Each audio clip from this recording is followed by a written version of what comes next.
I walked into the doctor's office. He said, Josh, you see this, this is the screen. This is the CT scan of your belly. See this big gray mass here, Josh? This isn't supposed to be here. I'm sorry to tell you, but you have pancreatic cancer. And not only that, but it was as big as a basketball, Brett. It was 12 inches by 10 by 11. It was massive. It was as big as your head. It was very advanced, and it was wrapped up in all my other organs. Same exact diagnosis as Steve Jobs, right? So, man, 35 years old, 36 years old, you think you can conquer the world. You think you're working late, you're working hard, but you're still partying with your friends and staying up late. You're having a young family and you're doing well in business. You think you got it all figured out until you don't, until you don't. Yeah. And when that happens, man, it turns your world upside down in a hurry, and you got to start figuring shit out. Yeah, definitely. So what was kind of going through your mind? You heard this diagnosis, and like I said, you mentioned Steve Jobs, which obviously we all know how that ended. But here you are in your prime, right? I mean, typically a working man is prime is his 30s and possibly 40s.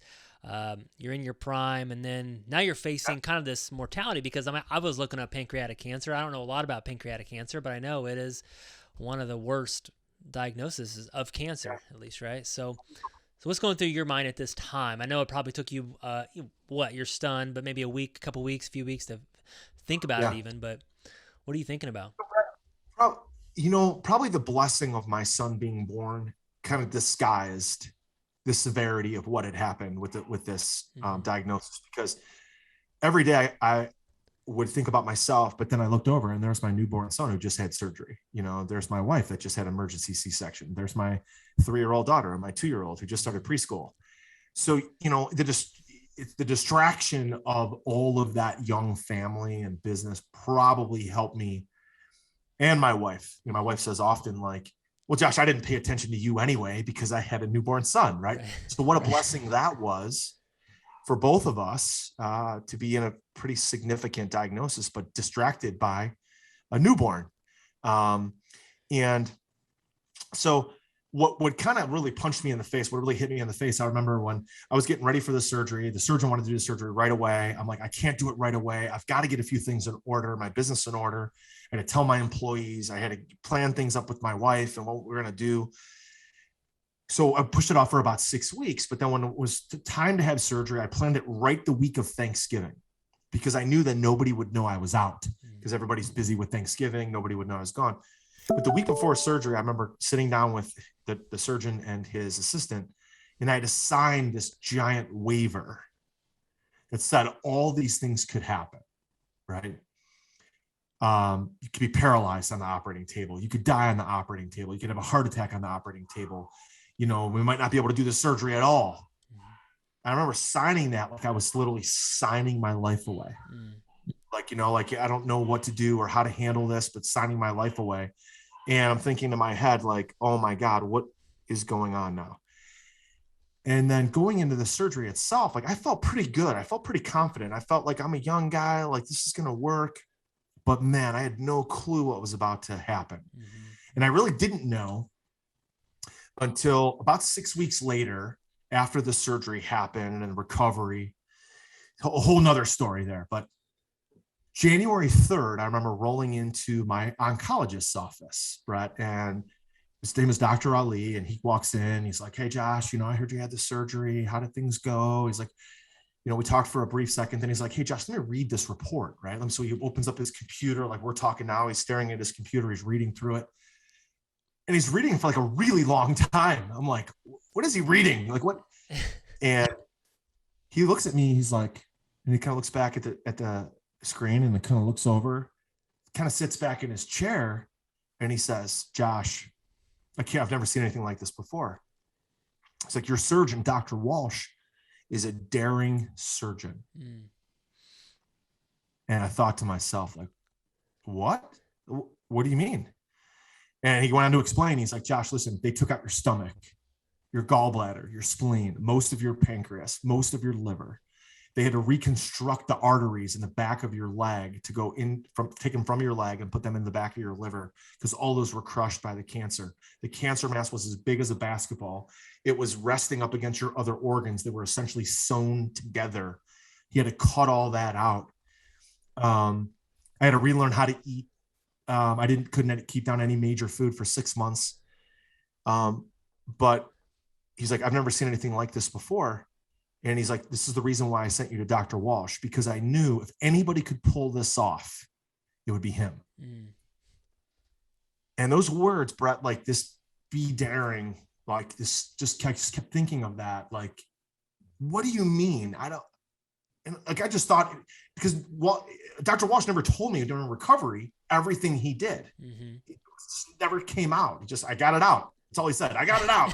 Well, I didn't know he took everything else. Right. Or how complicated it was. I mean, to give you an idea, Brett, as you and I record this right now, you have 7 units of blood in your entire body. Mm.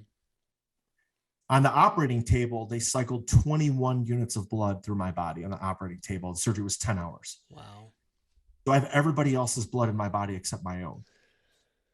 Right? It's just an absolutely wicked surgery. But I was able to recover. I was able to get back on my feet. I was able to put weight back on. I was able to relearn how to eat. And here we are 10 years later. And one of the only reasons why I'm here was God chose to give me a second chance. And Dr. Walsh was there.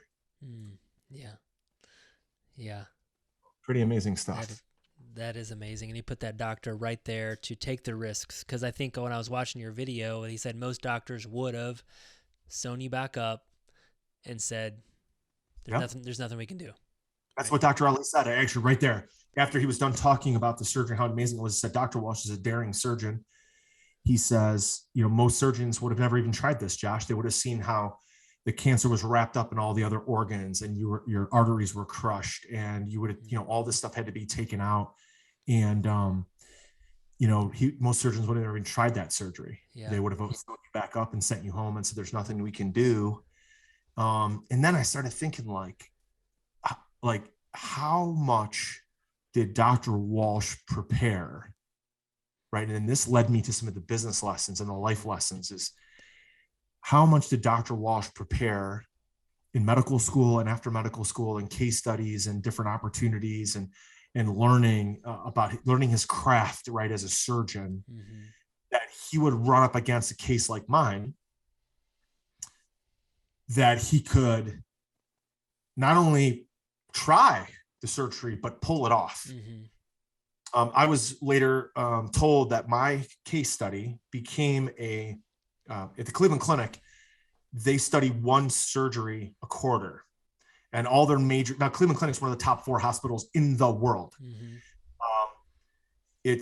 I was told that my case study, Dr. Walsh's surgery on me, became a case study for their entire surgery department because of the complication. And so at the end of the day, you realize like so much of that was out of my control, Brett, right? So much of it was not up to me. It was not decisions that I made or things I did or couldn't do. It was just so much about being blessed and lucky in that moment, right? Yeah. That I was in the right place with the right surgeon at the right time.